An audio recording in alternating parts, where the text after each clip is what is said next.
Thank you, Roger. In Butler, Pennsylvania, we saw the worst and most catastrophic security failure of the Secret Service since 1981, the attempted assassination of Ronald Reagan.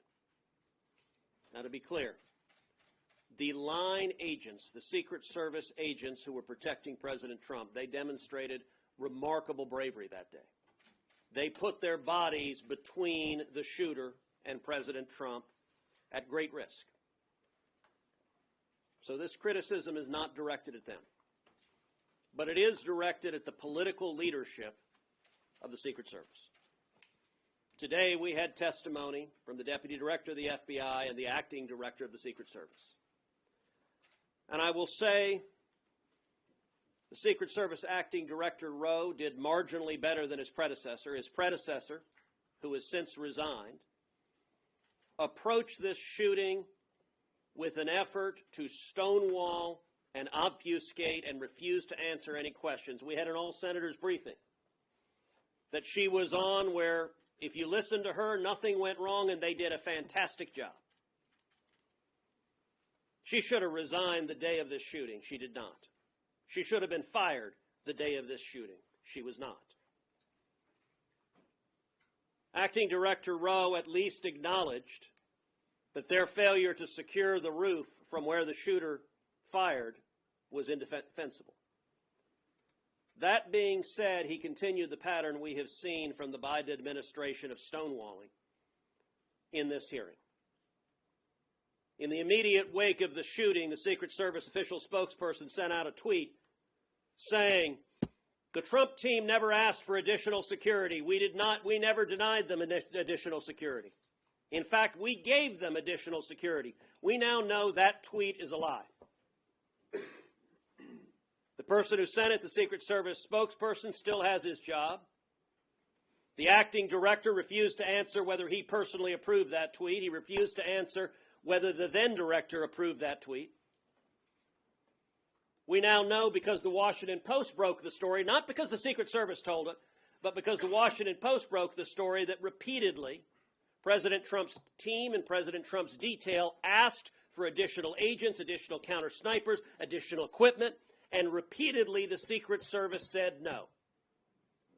When I asked the acting director at the hearing how many times did they ask for additional protection, he didn't know the answer to that.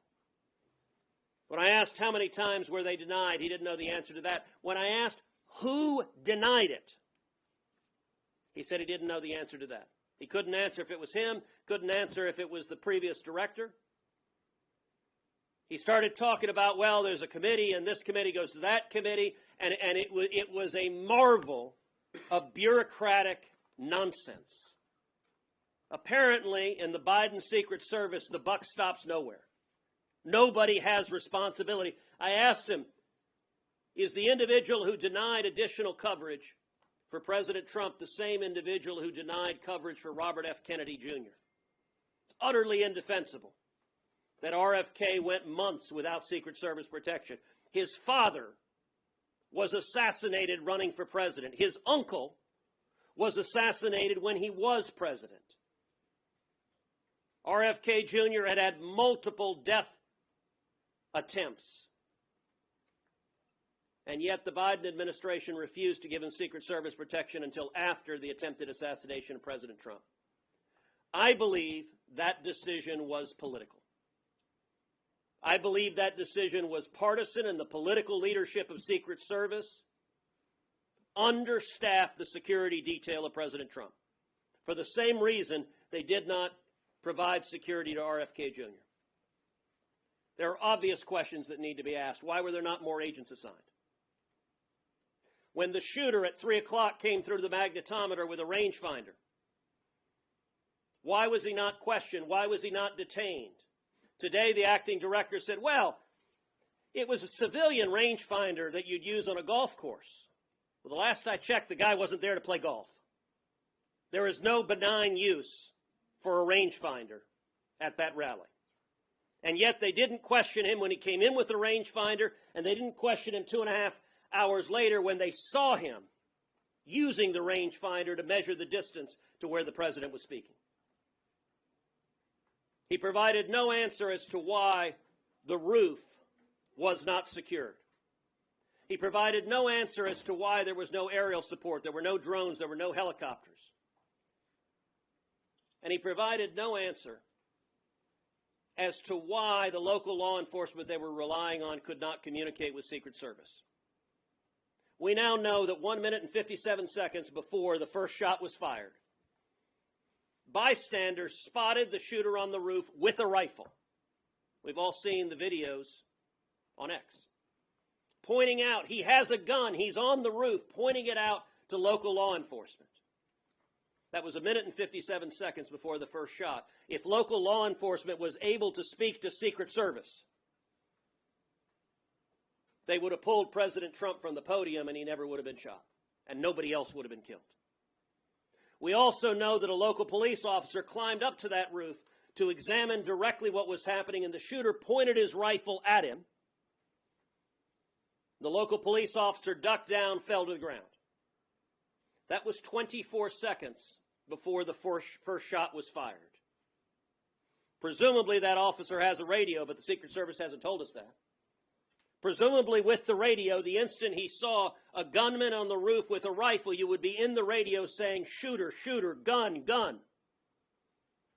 24 seconds is a lot of time for a Secret Service detail to go and pull President Trump down. It's a lot of time for a counter sniper to take out that sniper. The only rational inference is that local police was not able to talk to Secret Service. And from their testimony today, they've done nothing to improve it. Now, another set of questions that I asked, what's the relevant size of President Trump's detail compared to Joe Biden's detail, compared to the First Lady's detail? Secret Service refused to answer that question. The obvious follow-up is, what is the relative threat level? How many threats are directed at Donald J. Trump? How many threats have been directed at President Biden? How many threats have been directed at the First Lady? Those are simple questions that require accountability. I hope and expect we will get them. But the critical question, and I want to underscore the call that has come from multiple senators for whistleblowers. I believe the rational inference from the evidence we know now is it was political bias at the top, at the leadership of the Secret Service, that led to insufficient agents and insufficient resources being devoted to protecting President Trump. And if it is true, we need to see on writing the discussion of why they didn't act sufficiently to keep the president safe. All right, Mike Lee's next.